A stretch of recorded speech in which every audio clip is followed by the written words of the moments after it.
আমি তো তারে বারবার দেখাইছি, আপনারা ফলো করবেন। এ যে করবো আপনি দিলা কেন, আমি না করছি। আমি তো বিগত পরিষদও আমি শুক্রবার আমলা আসলাম, উনি আমার দায়িত্ব দিলেন। ভাই আমার তুই অনেক সময় লন্ডন গেছেন, আমি সব সময় চেষ্টা করছি যে ইতিহাস সাক্ষী বাড়ে বন ফুড়ে কেঁচু করতে যেন সাপ বের না হয়, সতর্ক থাকবেন কতব প্যানেল মশাই। প্রকৃত ঘটনা হইল গত 10 তারিখ রাত্রে আমার 8 নম্বর ওয়ার্ডের কাউন্সিলর এনা মাহমুদ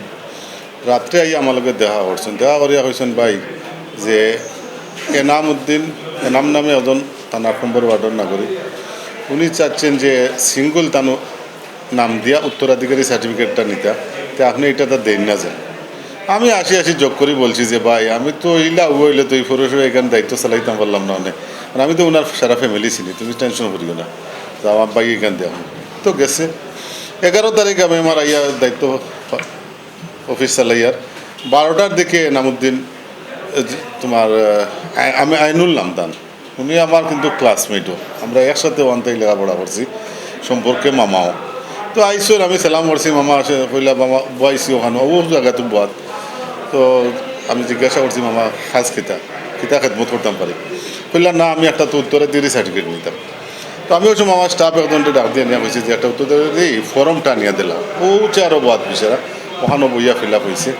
তা আমি দেখলাম সিরিয়ালে উনি তার ভাই 6 ভাই 2 বোন, মার নাম আমি কইছে কইলে তো মা মারা গেছে মামা দিতাম না, বললাম মার নামও দিলাম লেখি আর সামনে মৃত শব্দটা লেখি লাগে, ওগুলো কাগজ দেখলে দেখবো আপনারা। ওই তো বিচারা ফিল আপ করছেন, ফিল আপ করার পরে তা এখন তো 8 নম্বর ওয়ার্ডের কাউন্সিলর যে যারা দেখছেন আমার লগে বাকবিতণ্ড করে আমার কাউন্সিলর সাহেব, উনি সময় অফিসে আসিল না। তাৎক্ষণিক 3 নম্বর সংরক্ষিত মহিলা কাউন্সিলর শিল্পী উনি আইসেন এখনো, আবার পরে আমি বলছি তো আপনার ওয়ার্ডের কাউন্সিলর আসুন তাই লইলেন। আমার কাউন্সিলর আই এখনো বইয়া তাই দেখে সিগনেচার করে দিয়েছেন। সিগনেচার করার পরে তো আমিও আমার সিগনেচার করিয়া তারা দিলাইছি আনিয়া, কইছি যে ওটা সাথে সাথে করিয়া দিলাম, কারণ বেচারা তো ব্যবসায়ী, উনি তো আবার যে রেক্স টেইলার্স সত্তার প্লাজা সত্তার মার্কেট ওখানে ওনার ব্যবসা করেন। তো তো কাগজটা আমি আনিয়া কাজ করিয়া ডেলিভারি দিছি, আর তো কইছি মামা চা খাইলেন, চা আনাইছি, আনাইয়া বিচারা ওনানো বইয়া চাও খাইছেন। আমি তাৎক্ষণিক উঠিয়া গেছি আমার সচিব সাহেবের রুমও, সচিব সাহেবের লগে দেখা করা লাগে। তো ওখানেও গেছি, যাওয়ার সাথেও হঠাৎ দেখে আইয়া ঢুকছে এমন এক উত্তেজিতভাবে, আইয়াও প্রথম শব্দটা আমার কইছে যে আমার ওয়ার্ড তোমারে সমঝাইবা লাগে আইছি। আমি আসি কইয়া রে তো ছোটো ভাই আমি বলছি বইয়া মাত, কয় না আমি আবার পুনরায় রিপিট করছে যে আমি আমার ওয়ার্ড তোমারে সমঝাইবা লাগে আইছি। আমি বললাম ওই সময় আমি কইছি সুন্দর ভাষায় মাত, শালীনতার মাঝে মাত, খালোকে কিতা মাতিতে যে করে চিন্তা করছ না, হ্যাঁ আমি আপনারা না করছি, আপনি এই উত্তরাধিকারী সার্টিফিকেট দিতা না, আপনি এগুলা দিলা কেন? আমি বললাম যে তুমি তো কইছো একজন দিয়ে দিতাম না, তোর কাগজ ওখান দেখ, ও দেখুন যেন আপনারা ভিডিও ক্যামেরাত আছে। আমি ও যে ওই সময় কিন্তু আমি আইনুল যে উনি কিন্তু ওখান থেকে দৌড়াইয়া গেছেন, গিয়া দেখছেন যে আমার লোকে বার্গেনিং করে। আমি ওনার কাছ থেকে আমিনুল মামার কাছ থেকে জিওটা আনছি, এই উত্তরে যে সার্টিফিকেট আনিয়া দিছি, আমি দেখাইয়া কইলাম ওই দেখ ওনার কমপ্লিট ফ্যামিলির নাম দিয়া দিছে। হয় না আপনি গুড্ড করা লাগবে, আমি বললাম মহিলা কাউন্সিলর উনি দেওয়ার এখতিয়ার আছে, ওনার রাইট আছে, উনি সিগনেচার করার পরে তো আমি এখানে মেয়র হিসাবে তো আমি এখন দিছি, আমার কোনো আমি তো আইনের বাড়া কোনো কাজ করছি না। এ বারবার খালি বলে না একটা বাতিল করা লাগবে, আমি বললাম তো আমি তো তোমার অর্ডার এখানে অফিসে লাগে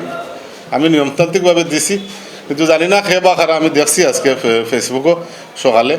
সকালে ওঠার পরতেও আমার দেশ বিদেশ থেকে সবাই খালি ফোন দিতেছেন যে ফেসবুক, আমি আসলে নিজে দেখছি না, ফোন পাওয়ার পরে আমি সেইয়া দেখছি যে খেয়ে বা খারা লেখছেন যে সরকারি বরাদ্দ নিয়ে আসলে একটা ভুল, হয়তো তাই ভুল সংবাদ পাইছেন ভাইয়া সরকারি বরাদ্দ, আসলে সরকারি কোনো বরাদ্দ লই আমরা বাকবিদণ্ড নয়, মূলত হয়েছে যে উত্তরাধিকারী সার্টিফিকেট লই। আমার মেয়র সাহেব গতকালকে উনি দেশে আইসেন, আমরা মেয়র সাহেবের লগে আমার সাক্ষাৎ হয়েছে, আমি মেয়র সাহেবরে বলছি আজকে আমি ওনার কাছে লিখিত আমি বিচার প্রার্থী হব। মেয়র সাহেব আমার বলছেন যে ঠিক আছে আমি এখান দেখি, এই পর্যন্ত রয়েছি আমি যে বলছিলেন। আমার সকাল দায়ী আমার ওয়ার্ডের যারা আমার শুভাকাঙ্ক্ষী, আমারও তো নিধনপুর আমার মামার বাড়ি, এখানেও আমার ক্লাসমেট, আমার জীবনের অর্ধেক লাইফ গেছে আমার নিধনপুর। আমার শুভাকাঙ্ক্ষী যারা সারা ফোন দিয়ে খালি বিভিন্ন ধরনের মাতমাদের যে আমি কইছি না ভাই আমি তো এই সময় একটা চেয়ারও বাদ, আমি পৌরসভার মেয়র হিসেবে দায়িত্ব, আমি তো তা লেখায় নিতাম পারতাম না, বুঝছেন নি ব্যাপারটা। মূল যেটা হইলো সকাল দিয়ে আমার যারা আছেন আমার 2 নম্বর ওয়ার্ডের সবাই ফোন দিতেছে আমারে, আমি তারারে সান্ত্বনা দিতেছি, বললেন না মেয়র সাহেব আসেন, মেয়র সাহেবের দেখে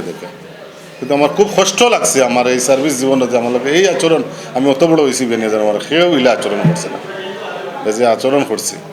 এগুলাকে আমি নিন্দা জানাই। আর আমি তো তারে বারবার দেখাইছি, আপনারা ফলো করবেন। এ যে করবো আপনি দিলা কেনে আমি না করছি আমি বললাম বে আমি তুমি তো কইছো তোমার একজন দিয়ে নিব কি বিচারা সেটা যে তার নাম দিয়ে নিতা আমি তো কমপ্লিট সার ফ্যামিলির নাম দিয়ে দিছি ওনারা 6 ভাই 2 বোন মা আপনারা দেখতে পারবো আমার জিহত আছে ফাইলও আছে আমরা তো ফটোকপি রাখি ফাইলও আছে এগুলো আমি তো আইনের বাড়া কোনো কাজ করছি না আর একজন নাগরিক আওয়ার পরে তার তো আপনি তার কাজ তো আটকে দিতে পারতেন না ব্যাপারটা বুঝছো না আমরা তো পাবলিক সার্ভিসও লাগে আইসিও পাবলিকের কাজ আমি তো চেষ্টা করছি যে আমার ওখানেও মনে হয় সবসময় যে আমি তো বিগত পরিষদও আমি শুক্রবার আমলা আসলাম উনি আমার দায়িত্ব যে ভাই আমার তুই অনেক সময় লন্ডন গেছেন আমি সবসময় চেষ্টা করছি বা বর্তমান মেয়র সাহেবের সময় আমি 3বার দায়িত্ব অর্থাৎ গত পরিষদে আমি 10বার পাইছি দায়িত্ব এই পরিষদ আমার এখন 3 নম্বর বার আমার চেষ্টা করছি যে আমার মানুষ যাতে হোক না যে মেয়র সাহেব নাই মেয়র সাহেবের অবর্তনে আমি পৌরসভার কোনো দায়িত্ব পাইছি যে সার্ভিস পাইছি না আমি সব সময় স্টাফরে নিজে আটি করি যে পাবলিক আইব অনেক সময় যদি এখন মাতি লিব এটাত কোনো মাইন্ড করিও না মানুষের সার্ভিস দিয়ে যাবে কারণ আমরা পাবলিক সার্ভিস আমি তো অনেক সময় হয় আমরা পাবলিকের চাকরি ন সার্ভেন্ট হিসাবে আইসি এখানেও তো বইয়া আমি পাবলিকের লগে ভাব দেখাইল হইতো না ক্ষমতা তো 5 বছর আমরা যে চেয়ার এই চেয়ারটা হইলো 5 বছর বাদে পাবলিকে তোমার সার্ভিসের উপরে নির্ভর করবো লাভ খাইতা আনি না বইতো আবার চেয়ার তো যাই হোক আসলে মনে কষ্ট লাগছে আমার এই শেষ দিন এদিন কিন্তু আমার শেষ দিন দায়িত্ব আছি আমি সব 12 তারিখে গেছি 11 তারিখে আচরণ করছে মনের মাঝে খুব কষ্ট লাগছে তার সাথে এর আগে হয়েছে এই যে 8 নম্বর ওয়ার্ডের কাউন্সিলর উনি এই যে মহিলা কাউন্সিলর ওনার লগে তো অনেক ঝগড়া হয়েছে আপনারা জানছেন জুতাতি মারছে এই মহিলা কাউন্সিলর উনি তো জুতাতি করে মারছে তার এটা লইয়া তো লিখিত চলের বর্তমানে তো 11 তারিখ যে ঘটনাটা আমরা অফিসে ঘটছে করার পরে রাত্রে হঠাৎ দেখলাম ফেসবুকে আমার আরো জনে ফোন দিয়ে করছে ভাই আপনার ব্যাপার হয়তো অমুক কাউন্সিলরের ভাই একটা ফেসবুকে লেখছেন ওটা তা দেখো তো আমি দেখলাম পরে ফরিয়া তার কাউন্সিলরের ছোট ভাই খন্দকার লোকমান আমি লেখছেন যে ইতিহাস সাক্ষী বাড়ে বন ফুড়ে কেঁচু করতে যেন সাপ বের না হয় সতর্ক থাকবেন কতিপয় প্যানেল মেয়র সাহেব